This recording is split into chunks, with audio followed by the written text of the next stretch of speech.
As far as my son is concerned, my son is a wonderful young man.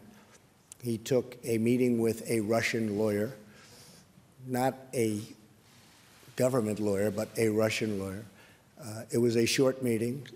It was a meeting that went very, very quickly, very fast. Two other people in the room, I guess one of them left almost immediately, and the other one was not really focused on the meeting.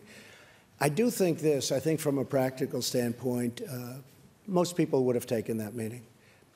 It's called opposition research or even research into your opponent.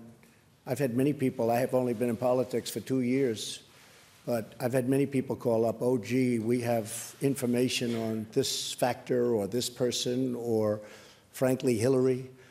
That's very standard in politics. Politics is not the nicest business in the world, but it's very standard where they have information and you take the information. In the case of Don, he listened. I guess they talked about, as I see it, they talked about adoption and some things. Adoption wasn't even a part of the campaign.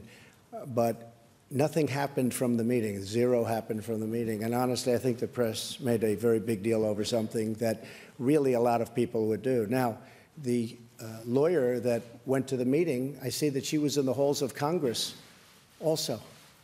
Somebody said that her visa or her passport to come into the country was approved by Attorney General Lynch. Now, maybe that's wrong. I just heard that a little while ago, but it's a little surprised to hear that. So she was here because of Lynch.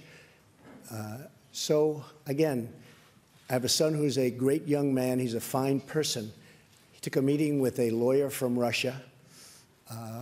It lasted for a very short period, and nothing came of the meeting.